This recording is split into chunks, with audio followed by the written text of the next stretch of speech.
"Yes," said Alfred, feeling his jaw relax. "The stomach is more important than the chin. Hit the chin and you may break your hand. Kill the belly, and the head'll die. Do you read me?" "I don't think so." The dentist shrugged. "I'm too far ahead for my time. Start with sit-ups, Alfred. Make your stomach like a rock." Huffing slightly, he walked over to the ring. The thin man smiled and patted him on his shoulder.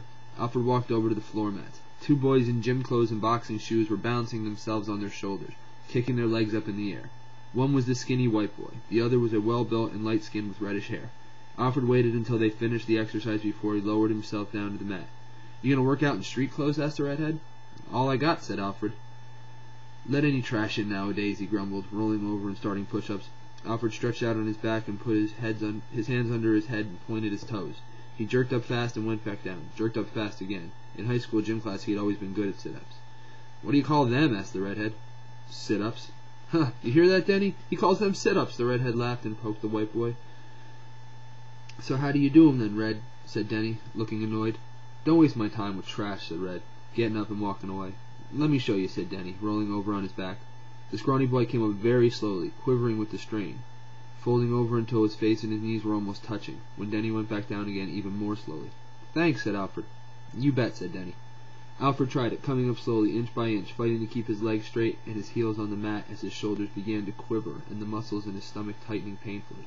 Up and then over, towards his knees, feeling the long muscles in his thighs pull and his back muscles tear, until the blood folded in his head and he couldn't go any further, then slowly back down again, his body shuddering, till slowly, gently, he lowered the back of his head on the mat and he took a deep breath. The pain faded away.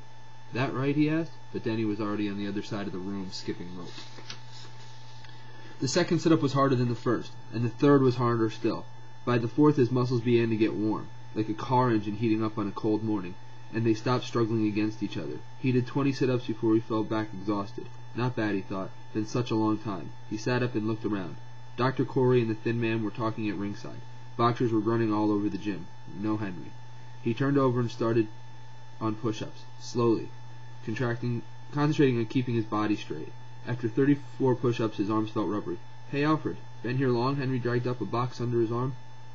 "Had to go downstairs, pick up something for Bud." "Who's Bud?" "Bud Martin, Mr. Donatelli's assistant," said Henry, pointing at the thin man. "See you later." "Hey, Henry!" "Yeah?" Henry turned around impatiently.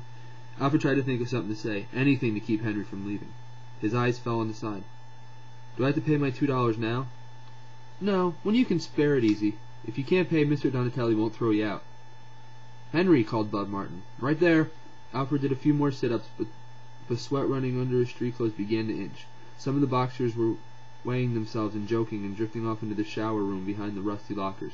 The gym was quieting down. The peanut bag was silent. Dr. Corey passed him on the way out, but didn't look down. Henry was over in the corner helping Bud Martin pack a black satchel. Alfred was alone again. He felt another urge to leave, but he forced himself to stroll over toward Henry and Bud, his hands in his pockets.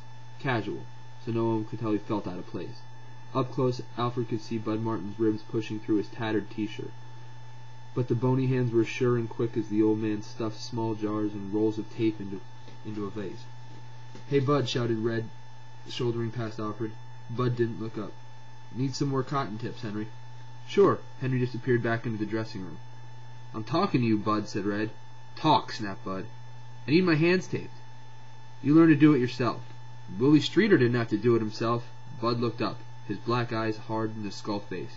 Muscles all over his face twitched underneath the drum-tight skin when he talked. "But Willie knows how. That's the difference right there."